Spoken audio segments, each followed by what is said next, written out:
And action. Hello, I'm Aston Motter from Swinburne University, and I'm joined by the great Anthony Hudson. Hey Aston, how you going? Nice to be with you. Oh, thank you so much for joining me today, man. That's my pleasure. So, what inspired you to be a commentator?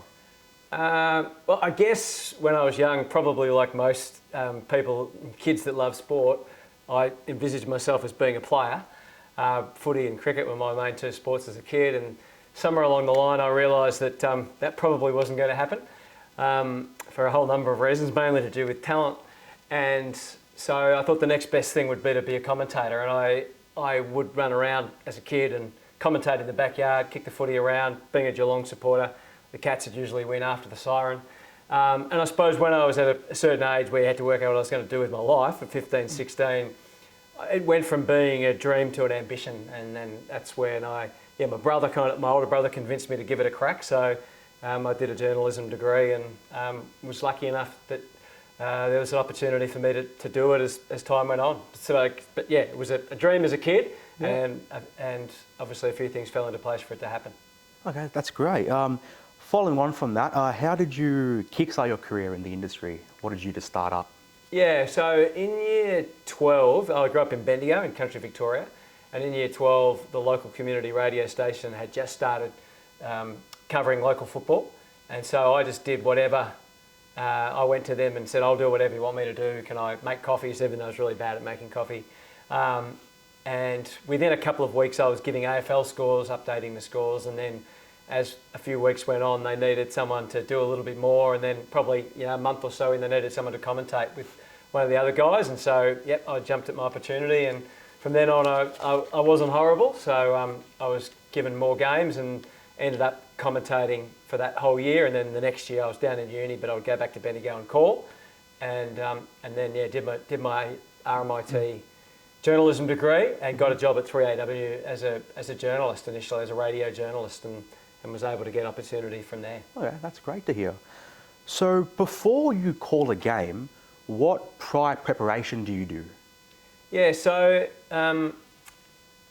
it's something that it's a very imperfect science because you can do a huge amount of preparation and not use all that much of it, but because you just don't know what's going to happen, which is the beauty of sport. So basics are obviously the list of players and then their individual history, their stats and their story, and then there's the team aspect as well, the stats and the story around the team, and then there's watching the video, watching their previous games and so forth, so that like the identification is the first thing that you got to make sure that you are across and as accurate as you can, and you will make the odd mistake, but generally you've got to be able to recognise it, and some players are harder than others to recognise. That just there's players you have mental blanks on and so forth. But yeah, so it's hard for me to give you an exact amount of time, but it's a lot. And so going into this weekend, I'm calling 4 games, which is 8 sets of players, 22 players. So it's like 170 odd players that I've got to know. Now you can have notes and all that, but you don't get a lot of time to look at your notes. So that's a lot of so there's a lot that goes on. But obviously you're not starting from scratch each week because you've called a lot of the teams before. So once the season rolls, it's probably less. But it's amazing each week how much you've still got to do to be updated on, on all, because you generally don't see all 9 games. So I try and focus on the games that I know I'm doing the teams in the week to come. Gee, it sounds like your hands are full every week. What skills do you think are essential for someone who wants to break into the field?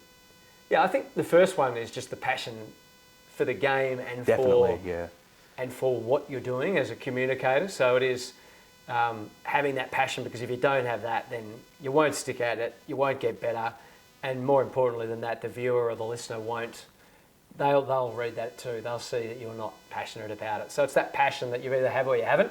And then there's the skills just around doing the job, which you've got to be able to have a certain level of vocabulary that you can describe, because a lot of it is just repetitive stuff that happens time and time again. So you've got to be able to have some nuance in your descriptions, and then it is being able to ride the rhythm of the game, I suppose, so that if something happens, if it's just normal, it's normal, and then something a bit better happens, and then something great, and then you can get up to that level. Whereas if, you know, and we all still do it, sometimes something happens and you go up there and then you go, oh, I've got nowhere to go. So it's getting a handle on controlling things like voice and pace and tone and all those sort of things. I guess like a singer in a way, but it's an unscripted song that you're going to sing. Yeah. Okay.